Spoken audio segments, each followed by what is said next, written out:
हरि ओं संस्कृतप्रियाः छात्राः अस्यां संस्कृतकक्षामालिकायां भवतां सर्वेषां हार्दं स्वागतं। दशमकक्षायाः प्रथमभाषा संस्कृतपाठः प्रचलति। संवेदः इति मालिकायां दूरदर्शनस्य विद्यागमः अस्मिन् कार्यक्रमे वयं स्मः। भवतां सर्वेषां पुनः स्वागतं व्याहरामि। अहं श्रीकान्त हेगडे, संस्कृत अध्यापकः। गत 30 वर्षेभ्यः संस्कृत अध्यापकत्वेन भवामि। अद्यतन कक्षायाः आरम्भं प्रार्थनया कुर्मः। करवन्दनं कुर्वन्तु, सम्यक् उपविशन्तु। गुरुर्ब्रह्मा गुरुर्विष्णुः गुरुर्देवो महेश्वरः गुरुः साक्षात् परं ब्रह्म तस्मै श्री गुरवे नमः।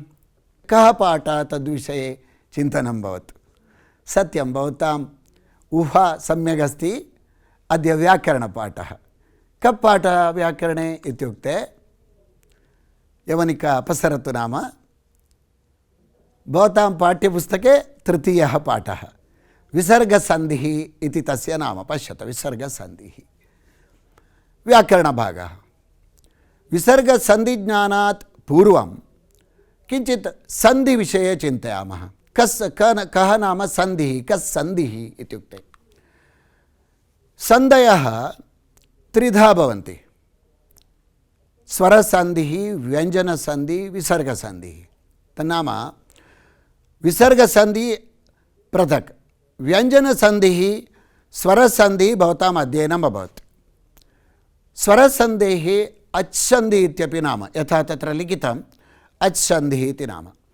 हल् सन्धेः नाम व्यञ्जनसन्धिः इति अर्थः।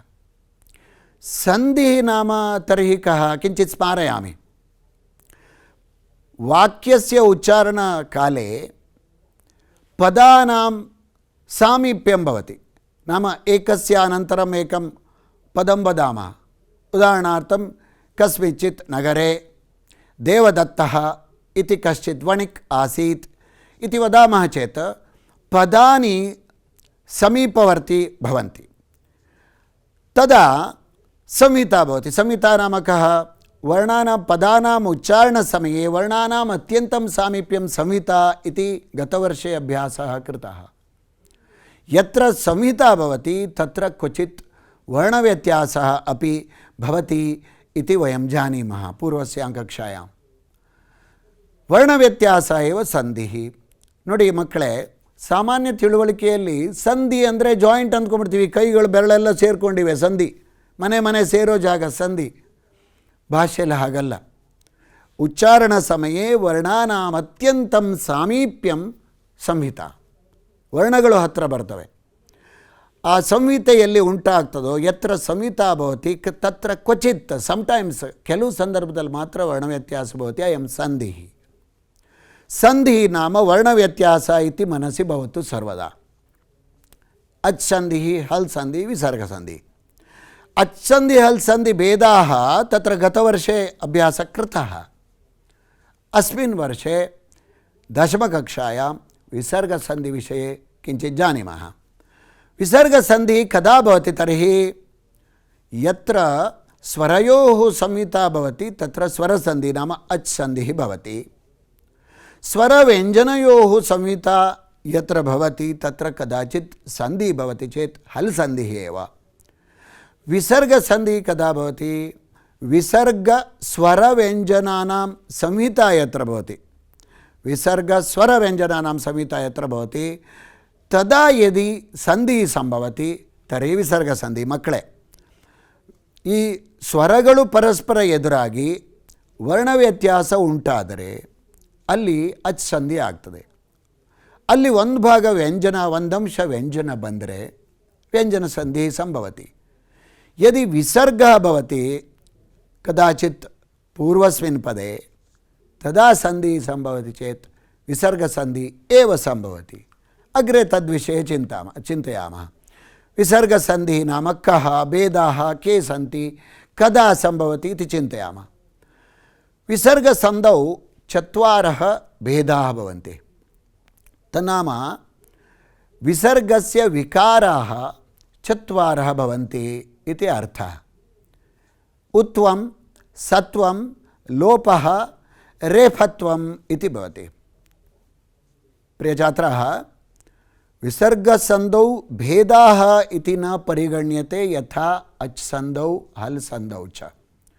अत्र विसर्गस्य विकारः कः भवति इत्येव केवलं चिन्तनं। तदनुगुणं तदाधारेण वयं विसर्गसन्धेः नाम वदामः। इदानीं विसर्गसन्धि कदा सम्भवति इत्युक्ते विसर्गः नाम कः? ಎರಡು ಚುಕ್ಕೆ ಬಿಂದುದ್ವಯ ಸ್ವರೂಪ। ವಸ್ತುತಃ ವಿಸರ್ಗಸ್ಯ ನಿಮಗೆ ಗೊತ್ತಿದೆ, ವಿಸರ್ಗಕ್ಕೆ ಸ್ವತಂತ್ರವಾದ ಅಸ್ತಿತ್ವ ಇಲ್ಲ. ಅಯೋಗವಾಹೌ ಅಂತ ವರ್ಣಮಾಲೆಯಲ್ಲಿ ಹೇಳಿದ್ದಾರೆ.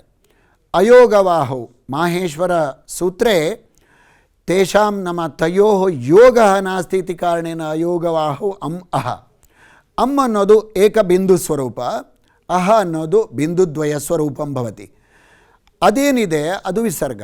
ಅತಃ ತಸ್ಯ ಪುರತಃ ಅಚ್ ಅಥವಾ ಹಲ್ ಭವತಿ, ತದಾ ಯದಿ ವಿಸರ್ಗಸ್ಯ ವಿಕಾರ ಭವತಿ, ಬದಲಾವಣೆ ಪರಿವರ್ತಃ ಚೇಂಜ್ ಭವತಿ, ತದಾ ಕೇವಲಂ ವಿಸರ್ಗಸಂಧಿಃ. ಪಶ್ಯತ ವಿಸರ್ಗಸಂಧಿ ತರ್हि ಕಥಂ ಕದಾ ಸಂಭವಂತಿ ಇತಿ ಚಿಂತನಂ ವಯಂ ಕುರ್ಮಃ. ತತ್ರ ಪಶ್ಯತ ವಿಸರ್ಗಸಂಧಿ ಕದಾ ಸಂಭವತಿ ಇತಿ. ಮೂಲ ಸೂತ್ರಂ ಪ್ರಾಥಮಿಕ ಬೇಸಿಕ್ ಥಾಟ್ ಏನಪ್ಪ ಅಂದರೆ, ವಿಸರ್ಗ ಎರಡು ಬಿಂದು ಸ್ವರೂಪ, ಕಪ್ಪು ಚುಕ್ಕೆ ಇದೆ ನೋಡಿ ಅಲ್ಲಿ. ವಿಸರ್ಗಸ್ಯ ಅಸ್ತಿತ್ವಂ ಕದಾ ಭವತಿ? ವಿಸರ್ಗಃ ಸರ್ವದಾ ಸ್ವರೇಣ ಸಹ ಅಸ್ತಿತ್ವಂ ರಕ್ಷತಿ. ವಿಸರ್ಗ ಯಾವಾಗಲೂ ನೀವೆಲ್ಲಾದರೂ ಯಾವುದಾದ್ರೂ ಪಾಠದಲ್ಲಿ ಎರಡು ಬಿಂದು ಆ ಥರ ಏನಾದ್ರು ನೋಡಿದ್ದೀರಾ? ಇಲ್ಲ. ಸರ್ವದಾ ವಿಸರ್ಗಃ ಸ್ವರೇಣ ಸಹ ಭವತಿ. ದೇವಃ ಇತಿ ಪದಂ ತತ್ರ ಅಕಾರೇಣ ಸಹ ವಿಸರ್ಗ ಅಸ್ತಿ. ಅತಃ ವಿಸರ್ಗಸ್ಯ ಅಭ್ಯಾಸಃ ಅಹ ಆಹ ಇಹಿ ಈಹಿ ಉಹು ಉಹು ಏವಮೇವ ಗಚ್ಚತಿ. ತ್ರಯೋದಶ ವರ್ಣಮಾಲಾ ಸ್ವರೈಃ ಸಹ ವಿಸರ್ಗः ತಿಷ್ಠತಿ.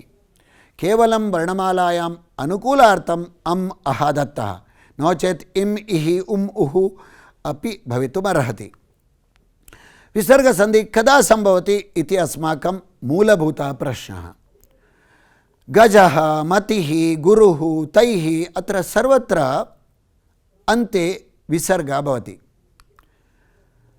अस्मिन् पार्श्वे अन्ये कस्मिन् स्तरे गज प्लस सह प्लस नाम योग, मति योग गुरु, गुरु योग कः, तै योग ಮಾಲಾಭಿ. ಈ ಎರಡು ಭಾಗಕ್ಕೆ ಏನು ವ್ಯತ್ಯಾಸ ಅಂತ ತೆಗೆದುಕೊಂಡ್ರೆ, ಅತ್ರ ಪೂರ್ವಪದಂ ಸಂಧೌ ಪೂರ್ವಪದಂ ಉತ್ತರಪದಂ ಇತಿ ಅಭ್ಯಾಸ ರೂಢಿ ಜಾನಂತಿ ಖಲು. ಮೊದಲನೇ ಪದ ಪೂರ್ವಪದ, ಆಮೇಲಿರೋದು ಉತ್ತರ ಪದ, ಫಸ್ಟ್ ಆ್ಯಂಡ್ ನೆಕ್ಸ್ಟ್ ವರ್ಡ್. ಗಜಃ ಮತಿಃ ಇಲ್ಲೆಲ್ಲ ಪೂರ್ವಪದಸ್ಯ ಅಂತೆ ವಿಸರ್ಗಃ ತಿಷ್ಠತಿ. ಅಪರಸ್ಯಾಂ ತತ್ರ ಯದ್ಭವತಿ ಅತ್ರ ಸರ್ವತ್ರ ಉತ್ತರಪದಸ್ಯ ಅಂತೆ ವಿಸರ್ಗಃ ತಿಷ್ಠತಿ. ತನ್ನಾಮ ಮೊದಲ ಭಾಗದಲ್ಲಿ ಇರೋದು ಸರಿ, ಈ ಥರ ಇದ್ದಾಗ ವಿಸರ್ಗ ಸಂಧಿ ಆಗುತ್ತೆ. ಪೂರ್ವಪದಸ್ಯ ಅಂತೆ ವಿಸರ್ಗಃ ಭವತು ತದಾ ಸಂಧಿ ಸಂಭವತಿ ಚೇತ್ ವಿಸರ್ಗಸ್ಯ ಸಂಧಿ ಇತಿ ಭಾವಃ. उत्तरपदस्य पदे विसर्ग भवति चेत् तथा नास्ति इति भावः. अग्रे चिन्तयामः. विसर्गस्य विकाराः पुनः चत्वारः भेदाः इति चिन्तितः खलु. विसर्गस्य चत्वारः भेदाः नाम विसर्गस्य विकारः, विसर्ग बदलागोदु, वर्णव्यत्यासः एव सन्धिः इति उक्तं मया. तत्र पश्यन्तु इदानीं विसर्गस्य विकाराः के भवितुमर्हन्ति. प्रथमः विसर्गस्य स्थाने उकारादेशः भवति. विसर्ग गच्छति, तस्य स्थाने उ आगच्छति. विसर्ग लोपः द्वितीय, विसर्गस्य स्थाने लोपः भवति, नाम विसर्गः डिसपियर्, लोपः नष्टः भवति. तृतीयः विचारः, विसर्गस्य स्थाने सकारादेशः भवति. विसर्गः गच्छति, स आगच्छति.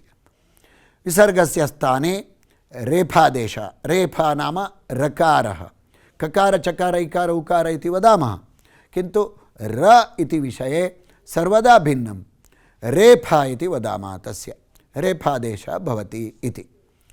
एवं विसर्गस्य विकाराः चत्वारः भवन्ति। केषु सन्दर्भेषु विसर्गस्य एवं परिवर्तनं भवति इति इदानीं चिन्तनं। केषु सन्दर्भेषु पञ्चम अवकाशः नास्ति वा इति चिन्तयामः चेत् पञ्चम अवकाशः नास्ति वा इति नास्ति। यदि पञ्चम अवकाशः अस्ति विसर्गः तथैव तिष्ठति इति। संस्कृतप्रियाः छात्राः अग्रे विसर्गसन्धौ भेदाः चत्वारः भेदाः सन्ति, तान् एकैकशः पश्यामः। आदौ विसर्ग उत्वसन्धिः नाम विसर्गस्य विकारेषु उत्वं कदा भवति इति अत्र एकं सूत्रं भवति, एकं चित्रसदृशं वदति। अकारात् परं विसर्गः, ततः परम् अकारः अथवा मृदुव्यञ्जनं भवति चेत् विसर्गः उत्वेन परिणमते इति भावः। तत्र पश्यन्तु, अकारः भवति, अकारात् परं विसर्गः भवति, ततः परं मृदुव्यञ्जनं, विसर्गः उत्वं भवति इति। द्वितीयः अंशः विसर्गस्य लोपः कदा सम्भवति? पश्यन्तु, अकारात् परं विसर्गः भवति, तत्र ततः परम् इतरस्वरः अविहाय इतरस्वरः यदा भवति तदा विसर्गः लुप्यते, लोपः भवति।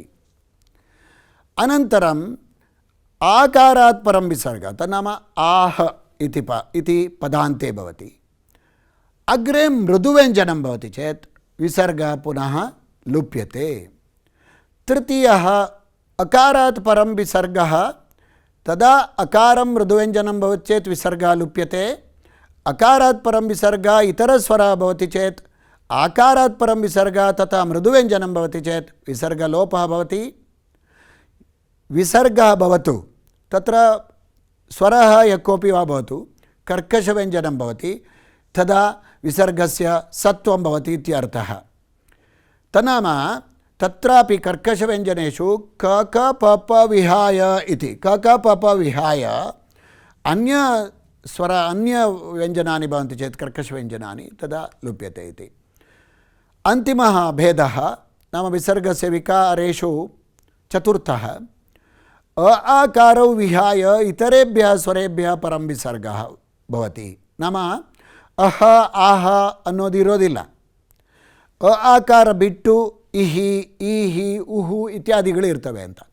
ಅಗ್ರೆ ಸ್ವರಃ ಯಃ ಕೋಪಿ ಸ್ವರಃ ಅಥವಾ मृदुव्यञ्जनं भवति चेत् विसर्गस्य स्थाने रकार नाम रेफत्वम् आगच्छति इत्यर्थः। तत्र पश्यन्तु, एवं उदाहरणसहितम् एतान् भेदान् पश्यामः। विसर्गस्य तन्नाम विसर्गस्य विकाराः एवं चतुर्धा भवन्ति। ನಾಲ್ಕು ತರಹದ ಭೇದಗಳು, ವಿಸರ್ಗದ ವಿಕಾರಗಳು ನಾಲ್ಕು ಅನ್ನೋದನ್ನು ಇಲ್ಲಿ ತಿಳ್ಕೊಂಡ್ವಿ ನಾವು.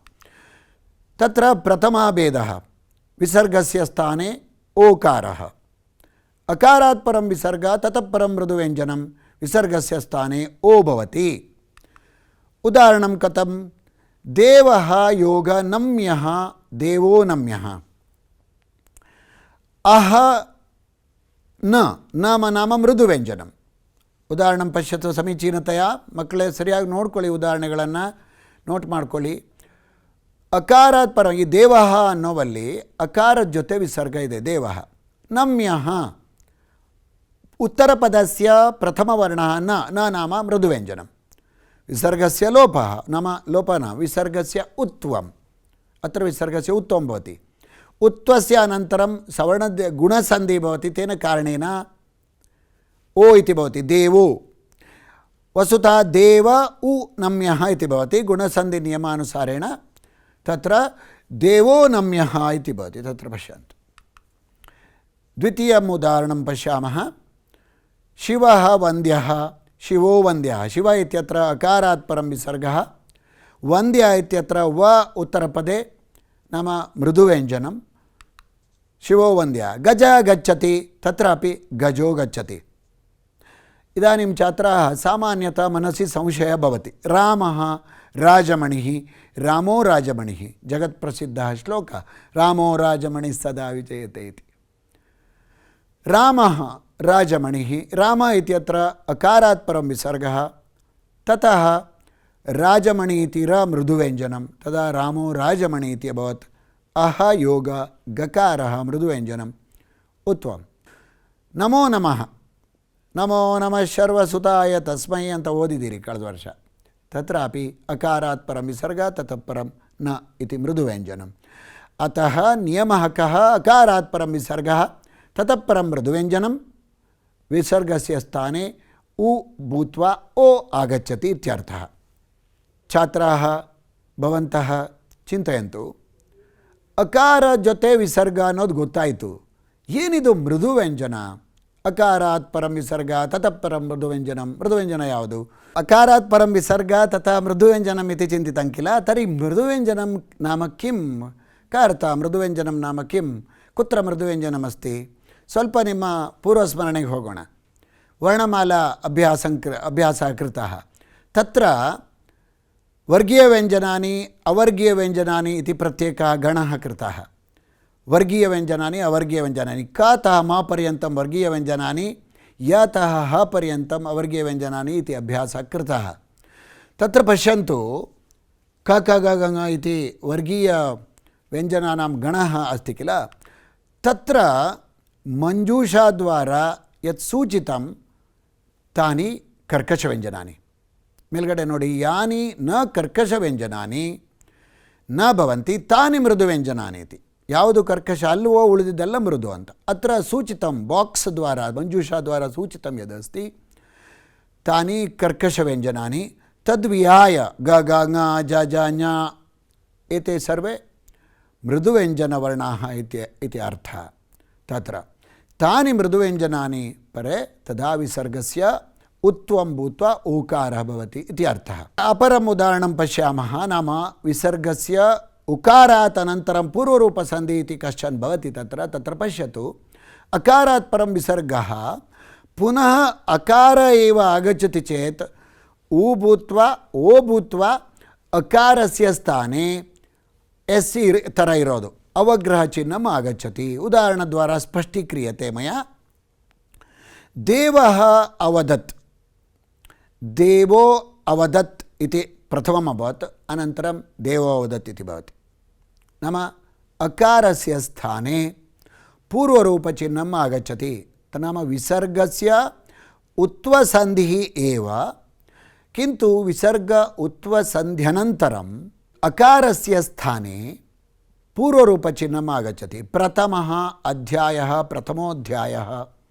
बालः योग अत्र बालोऽत्र कः अपि कोपि कह अपि ಒಂದು ಉದಾಹರಣೆ ಸ್ಪಷ್ಟ ಮಾಡ್ತೀನಿ ನೋಡಿ ಕಹ ಅಪಿ ಅನ್ನೋವಲ್ಲಿ ಮೊದಲು ಕಹ ಹೋಗಿ ಅಂದರೆ ಕಹ ಜೊತೆ ಇರೋ ವಿಸರ್ಗದಲ್ಲಿ ಉ ಬಂದು ಕ ಉ ಅಪಿ ಆಯಿತು ಕ ಉ ಸೇರಿ ಕೋ ಆಯಿತು ಆಮೇಲೆ ಕೋ ಅಪಿ ಸೇರಿ ಕೋಪಿ ಆಯಿತು ಏವಂ ವಿಸರ್ಗ ಉತ್ವ ಸಂಧೌ ದ್ವಿಧಾ ಭವತಿ ಕೇವಲಂ ಉತ್ವ ರಾಮಃ ಗಚ್ಚತಿ ರಾಮೋ ಗಚ್ಚತಿ अनन्तरं पूर्वरूपसन्धिः अपि यत्र सम्भवति तत् कोऽपि एवम् उदाहरणं भवति अपि च पूर्वरूपसन्धिः सम्भवति इति अस्माभिः ज्ञातः विचारः प्रथमः अंशः विसर्गस्य विकारेषु प्रथमः विसर्गस्य उत्वम् अग्रे पश्यामः द्वितीयः भेदः विसर्गसन्धौ द्वितीयः भेदः अकारात् परं विसर्गः ततः इतरस्वरः भवति चेत् विसर्गः लुप्यते विसर्गलोपः भवति तत्र पश्यन्तु अकारात् परं विसर्गः ततः परं स्वरः इतरस्वरः ಅಂದರೆ ಅ ಬಿಟ್ಟು ಬೇರೆ ಸ್ವರ ಇರಬೇಕು ಅಂತ ಅ ಅನ್ನೋದು ಸ್ವರ ಅಲ್ವೇ ಅದು ವಿಸರ್ಗದ ಜೊತೆ ಇದೆ ಬೇರೆ ಸ್ವರ ಇರಬೇಕು ತದಾ ವಿಸರ್ಗ ಲೋಪ ದ್ವಿಧ ಇಲ್ಲಿ ಎರಡು ಕ್ರಮ ಇದೆ ಉದಾಹರಣೆ ದ್ವಾರ ಆಮೇಲೆ ಸ್ಪಷ್ಟ ಮಾಡ್ಕೊಳ್ಳೋಣ ಮೊದಲ ಅಂಶ ಉದಾಹರಣೆಯಲ್ಲಿ ದೇವಃ ಇಚ್ಛತಿ ದೇವ ಅನ್ನುವಲ್ಲಿ ಅಕಾರ ಜೊತೆ ವಿಸರ್ಗ ಇದೆ ಮುಂದೆ ಇಚ್ಛತಿ ಅ ಬಿಟ್ಟು ಅವಿಹಾಯ ಇತರ ಸ್ವರ ಅಂತ ಹೇಳಿದ್ದೇವೆ ಅಲ್ಲಿ ನೋಡಿ ಇಚ್ಛತಿ ಅನ್ನುವಲ್ಲಿ ಆ ಉತ್ತರ ಪದಸ್ಯ ಪ್ರಥಮ ವರ್ಣ ಈ ನಾಮ ಇತರ ಸ್ವರ ದೇವ ಇಚ್ಛತಿ ವಿಸರ್ಗ ಡಿಸಪಿಯರ್ಡ್ ಕಾಣಿಸ್ತಿಲ್ಲ ಮುಂದೆ ಏನು ಸಂಹಿತ ಇದೆ ಅನ್ನೋದನ್ನು ತೋರಿಸಿದ್ದೀನಿ ನೋಡಿ ಅಲ್ಲಿ ಸಂಹಿತ ಅಹ ಇ ಹಾಗೆ ಪ್ರತಿಯೊಂದನ್ನು ಗಮನಿಸಬೇಕು ನೀವು ಕಾಕಃ ಉಪವಿಶತಿ ಕಾಕ ಉಪವಿಶತಿ ಅಹ ಉ संहिता भवति तत्र काकः अकारात् परं विसर्गः उपविशति इत्यत्र उत्तरपदस्य प्रथमवर्णः उ भवति काक उपविशति विसर्गः गतः सः एव स एव अत्रापि विसर्गस्य लोपः सूतः उवाच सूत उवाच ಅಂತ ಬರುತ್ತೆ ಭಗವದ್ಗೀತೆಯಲ್ಲಿ सूतः उवाच सूत उवाच अह योग अ अत्र संहितापि द्रष्टव्या नाम कः नियमः अकारात् परं विसर्गः ततः परम् इतरस्वरः भवति चेत् तत्र विसर्गस्य लोपः भवति इति भावः नाम ವಿಸರ್ಗ ಲೋಪದಲ್ಲಿ ಎರಡು ಕ್ರಮ ಇದೆ. ಈಗ ಒಂದನ್ನು ತಿಳ್ಕೊಂಡ್ವಿ, ಅಕಾರದ ಜೊತೆ ವಿಸರ್ಗ ಇರ್ತದೆ, ಮುಂದೆ ಇತರ ಸ್ವರ ಬಿಟ್ಟು ಬೇರೆ ಸ್ವರ ಇರ್ತದೆ, ಆವಾಗೂ ವಿಸರ್ಗ ಹೊರಟೋಗ್ತದೆ ಅಂತ. ಈಗ ಇನ್ನೊಂದು ಥರದ ಉದಾಹರಣೆಯನ್ನು ಗಮನಿಸಬೇಕು. ಎರಡನೇದೇ ಭೇದ ಇದು. ದ್ವಿತೀಯ ಭೇದ ವಿಸರ್ಗ ಸಂಧೌ ಆಕಾರಾತ್ ಪರಂ ವಿಸರ್ಗ ತತಃ ಸ್ವರ ಅಥವಾ ಮೃದುವ್ಯಂಜನಂ ಭವತಿ ಚೇತ್ ವಿಸರ್ಗಸ್ಯ ಲೋಪಃ ಭವತಿ ಇತಿ ಉದಾಹರಣದ್ವಾರಾ ಸ್ಪಷ್ಟೀಕ್ರಿಯತೆ. ಶಿಕ್ಷಕಾಃ ಆಗಚ್ಚಂತಿ, ಶಿಕ್ಷಕ ಆಗಚ್ಚಂತಿ, ಆ ಜೊತೆ ವಿಸರ್ಗ, ಮುಂದೆ ಸ್ವರ ಯಾವುದೇ ಬರ್ಬೋದು, ಆ ಬಂದಿದೆ, ವಿಸರ್ಗ ಲೋಪ ಆಗಿದೆ. ದೇವಾಃ ನಮ್ಯಾಃ, ದೇವಾಃ ಅಂತೆ ಕಿಮಸ್ತಿ ಆಕಾರಾತ್ ಪರಂ ವಿಸರ್ಗ. उत्तरपदस्य प्रथमवर्णः कः न इति मृदुव्यञ्जनं, तदा विसर्गः लुप्यते. सुराः भवन्ति, सुराः पूर्वपदस्य अन्तिमवर्णः विसर्गः, तत्र स्वरः आ अस्ति. भवन्ति भ इति मृदुव्यञ्जनं, सुरा भवन्ति इति विसर्गस्य डिसपियरेन्स्, गच्छति विसर्गः, विसर्गस्य लोपः.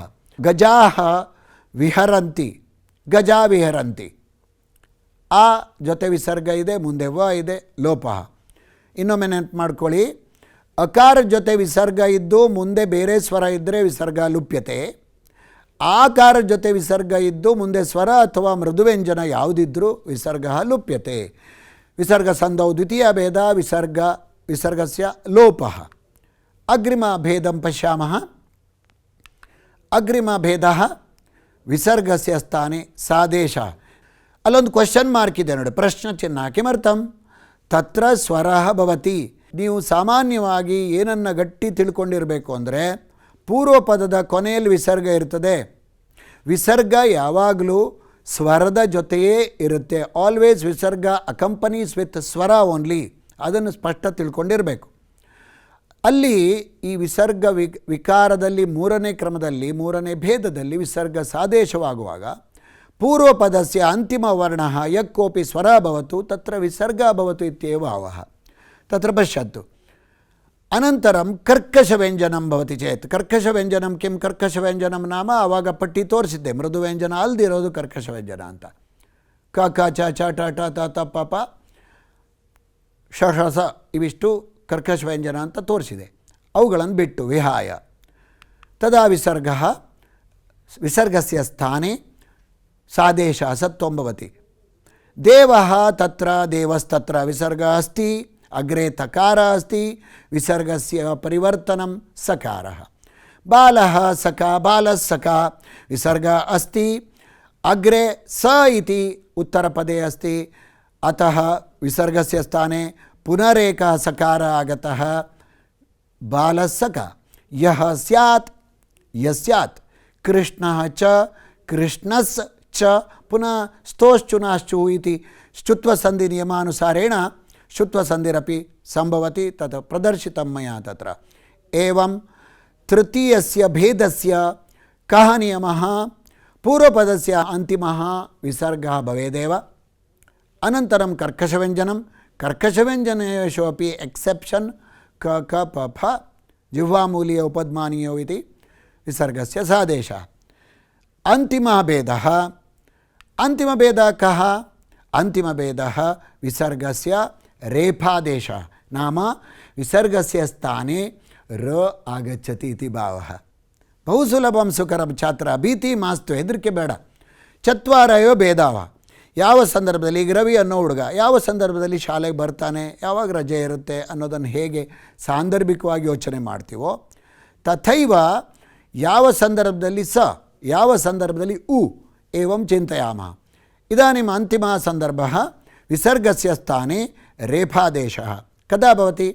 आकारो विहाय इतरेभ्यः स्वरेभ्यः परं विसर्गः, ततः परं स्वरः अथवा मृदुव्यञ्जनं भवति चेत् विसर्गः, तत्र विसर्गस्य रेफादेशः लुप्यमानः रेफादेशः भवति इति भावः। उदाहरणद्वारा स्पष्टीक्रियते। गुरुः ब्रह्मा, गुरुर्ब्रह्मा गुरुर्विष्णु आरम्भे एव गीतमस्माभिः। गुरुर्ब्रह्मा उ नाम उ अस्ति, तेन सह विसर्गः ಅಂದರೆ ಆಕಾರ ಬಿಟ್ಟು ಬೇರೆ ಸ್ವರದ ಜೊತೆ ವಿಸರ್ಗ ಇರಬೇಕು ಅಂತ ಹೇಳಿದ್ದಾರೆ. ಹಾಗೆ ಗುರುರ್ ಬ್ರಹ್ಮ, ಗುರು ವಿಷ್ಣು, ಗುರುರ್ ವಿಷ್ಣು ವಿಸರ್ಗ ಜಾಗದಲ್ಲಿ ಅರ್ ಅಂದರೆ ರಕಾರದ ಇನ್ನೊಂದು ರೂಪ ಆಗತಂ, ಅತಃ ರ ಅಥವಾ ಆಗಚ್ಚತಿ ಚೇತ್ ವಿಸರ್ಗ ರೇಫಸಂಧಿ ಇತ್ಯೇವ ಭಾವಃ, ವಿಸರ್ಗಸ್ಯ ವಿಕಾರಃ ರಕಾರಃ ಅತ್ರ. ಮುನಿ ಇತಿ ಮುನಿರಿತಿ, ನೋಡಿ ಅಲ್ಲಿ ವಿಸರ್ಗದ ಮುಂದೆ ವಿಸರ್ಗ ಆಕಾರ ಬಿಟ್ಟು ಬೇರೆದ್ರ ಜೊತೆ ಇರುತ್ತೆ. ಮುಂದೆ ಸ್ವರ ಬಂದರೆ ರ ಅಂತ ನೇರ ಬರ್ತದೆ, ಮೃದು ವ್ಯಂಜನ ಬಂದರೆ ಅನ್ನೋ ರೂಪ ಬರ್ತದೆ. ತೈಹಿ ಅಪಿ ತೈರಪಿ ಸಂಹಿತಾಕ, ಐಹಿ ಮತ್ತು ಐ ಜೊತೆ ವಿಸರ್ಗ ಇದೆ, ಪುನಶ್ಚ ಸ್ವರ, ಅತಃ ತೈರಪಿ ಇತಿ ರ ಆಗತಂ.